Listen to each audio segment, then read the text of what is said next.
학생 여러분 반갑습니다. 우리는 지금 화법과 작문에서 발표를 공부하고 있는 중입니다. 자, 특히 발표 중에서 청자의 특성을 어떻게 고려할 것인가를 공부하고 있는데 지난 시간에 청자의 특성 고려하는 거 두 가지를 정리했죠. 자, 오늘 나머지 두 개를 정리하고 이 청자의 특성을 어떻게 고려해서 문항으로 만들어지는지 공부하고 가도록 하겠습니다. 자, 지난 시간에 발표 주제에 대해서 청자가 어떻게 흥미를 갖고 있는지, 어느 정도 이해하고 있는지를 고려해야 한다라는 내용 이야기했었고요.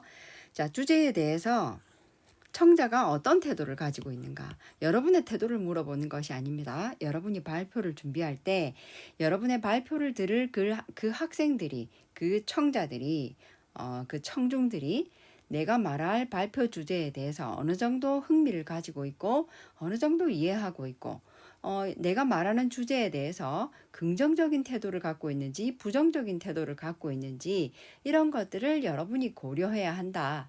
라는 내용을 공부했습니다. 자, 오늘은 내가 말할 주제에 대해서 청자들이 어떻게 관련된 세부 관심사를 가지고 있는지 그리고 청자가 정서적인 상태가 어떤지 자, 이 두 가지에 대해서 이야기하도록 하겠습니다. 먼저 청자의 주제와 관련한 세부 관심사에 대한 내용입니다. 자, 다시 말하지만 여러분은 지금 말할 사람이고 여러분의 말하기를 들어줄 사람들이 청자입니다. 이 청자가 여러분이 말할 주제에 대해서 어떻게 관심을 가지고 있는지, 어떤 세부 관심사를 가지고 있는지 이런 내용들을 고려해야 된다는 내용입니다. 자, 교과서 85쪽에 있는 내용입니다. 청자가 발표 주제 중에서 어떤 부분에 관심이 있는지를 여러분들이 파악하셔야 됩니다. 그리고 그것이 여러분 발표 내용에 반영돼야 되겠죠. 예를 들어서 청자가 여행이라는 주제에 관심이 있다면 발표 내용을 구체적으로 구성을 할 때 여행과 관련된 맛집, 오지 탐험, 그 다음에 문화재, 문화체험, 자, 이런 것들을 세부 내용으로 구성을 해야 되겠죠. 자, 이렇게 여러분들이 청자가 가지고 있는 주제에 대해서 주제의 세부적인 내용을 구성을 할 때 이런 내용들을 고려해야 된다는 내용입니다. 자, 그리고 그것이 이렇게 발표 내용으로 구성이 될 수 있습니다. 안녕하세요. 여러분에게 고등학교 생활에 대해 안내하려고 이 자리에 섰어요. 고등학교 생활이 큰 주제죠. 그러면 중학생 친구들은 고등학교 생활이 어떤지를 궁금해 하겠죠. 자, 이거를 바탕으로 해서 대학 진학, 공부법, 고등학교에서 공부는 어떻게 해야 하는가, 그 다음에 고등학교에서 교육 관계는 어떻게 해야 하는가, 그리고 여러분들이 제일 관심이 많을 것 같은 동아리 활동에 대해서 오늘 말하려고 합니다. 고등학교 생활에 많은 이런 것들 중에서 나는 이걸 선택하겠다 이 말이죠. 자, 동아리 활동에 대해서 말하려고 합니다.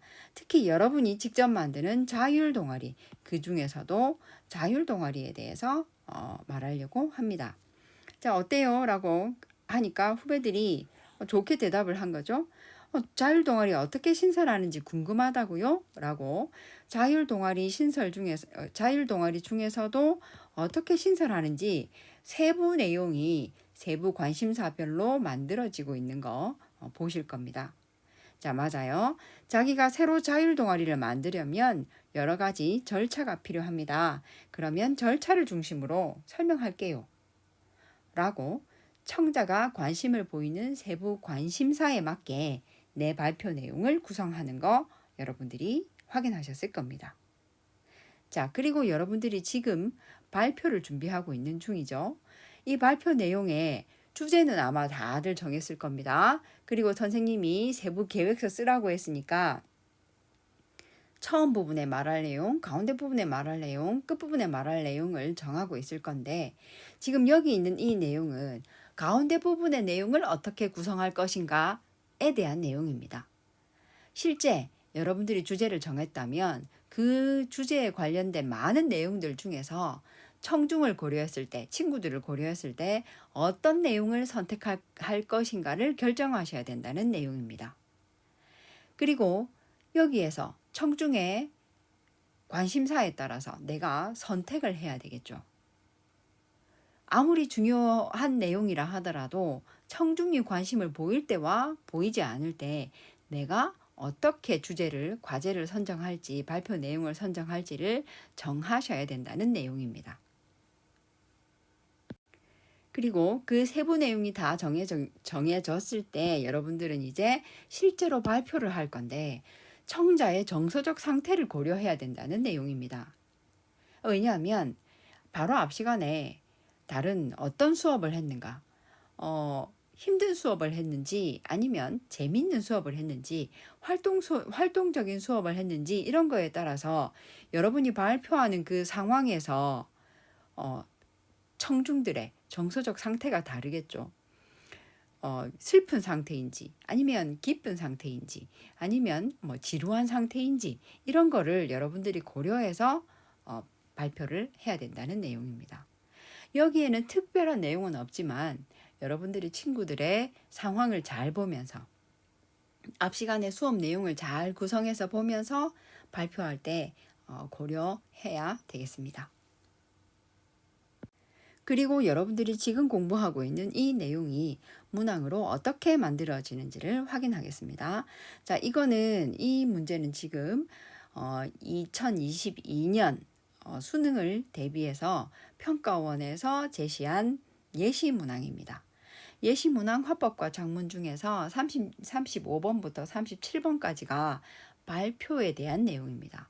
그리고 이 문제들은 여러분들이 지금 공부하고 있는 이 내용들이 문제로 구성되는 것을 확인할 수 있는 아주 좋은 문제입니다. 자, 36번의 문제는 이렇게 구성이 되어 있습니다. 보기를 바탕으로 발표가 진행되었다고 할 때 발표 지문이 있겠죠. 이 지문은 반드시 읽어보셔야 되겠습니다. 위 발표가 진행되었다고 할 때 학생의 발표 전략으로 적절하지 않은 것을 고르시는 문제입니다. 자, 그래서 여기 잘 보십시오. 보기에 발표 전에 청중 특성을 어떻게 분석했는가, 그 다음에 발표 중에 청중의 반응을 어떻게 분석했는가, 이렇게 5개가 구성이 되어 있습니다. 자, 청중의 상태입니다. 청중이 명태에 대해서 흥미가 적다고. 이거는 누가 분석한 거냐면 이 지금 발표자가 분석을 한 거죠. 주제는 당연히 우리나라 명태에 대한 내용이었을 겁니다. 자, 청중이 명태에 대해서 흥미가 적을 거라는 거 미리 분석한 겁니다.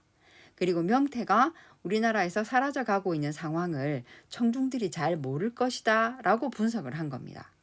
일부 아는 사람들도 있겠지만 대부분 모를 가능성이 많을 거라고 생각을 한 거죠. 자, 그리고 실생활에 도움이 되는 정보를 알기 원할 것이라고 분석한 겁니다. 여러분도 이거 다들 가지고 있죠. 실생활에 도움이 되는 정보를 얻고 싶은 거는 누구나 갖고 있는 거니까. 자, 그리고 발표하는 중간에 청중의 반응을 이렇게 분석할 거라는 겁니다. 자, 동해의 표층 온도와 명태의 관련성을 잘 이해하지 못하고 있을 거라고. 동해 바다에 각각의 그 물의 온도, 수온이 어떻게 명태의 삶과 관련이 있는지 이거 아마 친구들은 잘 모를 거다라고 내가 생각을 할 거라는 겁니다. 자, 그리고 프로젝트 진행 과정을 간략하게 설명하기를 아마 원하고 있을 거라고. 청중들이 이야기를 듣다 보면 이 프로젝트가 지금은 뭔지는 모르지만 이것에 대해서 너무 자세하게 설명하는 거 아마 원하지 않을 수도 있다는 거죠. 자, 이렇게 5가지를 분석을 했다는 겁니다. 자, 그리고 이것이 선지로 이렇게 5개로 구성이 되어 있습니다. 그러면 여러분들은 지문을 읽으면서 기역과 니은, 디귿, 리을, 미음이 각각 어떻게 고려되고 반영되었는지를 읽으면서 확인하시는 겁니다. 자, 아주 좋은 문제 유형이기 때문에 수능 예시 문항이기도 하니까 잘 여러분들이 읽고 문제를 한번 풀어보시기 바랍니다. 그리고 여러분들은 아직 이 문제를 푼 상태가 아니기 때문에 선생님이 풀이를 다 하지는 않겠습니다. 어떻게 풀어야 되는지만 오늘 이야기하고 다음번 시간에 이것을 어떻게 풀어야 되는지 한번 다시 만나서 이야기하도록 하겠습니다. 자, 그리고 선생님이 지문을 일부를 가져왔습니다. 자, 명태는 동해에 풍부하게 서식해 도표를 제시했습니다. 보시는 것처럼 연간 수만 톤씩 잡혔지만 90년대에 들어서 어획량이 줄어들더니 2000년부터 급격히 감소해 최근에는 사실상 없다고 할 수 있습니다. 그러면 도표 1의 내용 추론하실 수 있겠죠. 아마 표에 90년대부터 이렇게 어획량이 줄어드는 거, 그 다음에 2000년부터 급격히 감소한 그런 표를 아마 제시를 했을 겁니다. 그리고 도표 2에서는 자, 그래서 보시는 것처럼 우리가 소비하고 있는 명태는 거의 다 외국에서 수입되고 있습니다. 그러면 이 표의 내용은 뭐였겠어요? 그렇죠. 우리가 소비하고 있는 명태가 우리나라에서 잡히는 양과 외국에서 수입되는 양이 이렇게 비교된 표가 있겠죠. 자, 이 내용과 관련한 것이 각각 선지 2번하고 3번에 있습니다. 니은을 고려해서 명태가 우리나라에서 사라져가는 실태를 알려주기 위해서 도표 1을 활용하고 있다. 도표 1 내용 기억하죠? 어획량이 줄어들고 있죠. 점점 명태가 우리 바다에서 사라져가고 있다는 거 그 표를 보면 알 수 있을 겁니다. 자, 그리고 디귿을 고려했을 때 수입산 명태의 원산지를 확인하는 방법? 이상한 내용이죠. 여기는 지금 원산지 확인하는 방법이 없는 거죠.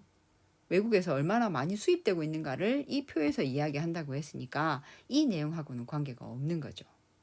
자, 잘 보셨습니까? 이렇게 여러분이 청중을 어떻게 분석했는가 하는 것이 이렇게 발표 전략으로 묻는 문제로 만들어집니다. 자, 유형 잘 기억해 놓으시고 이 문항을 꼭 찾아서 풀어보시기 바랍니다. 자, 고생하셨습니다.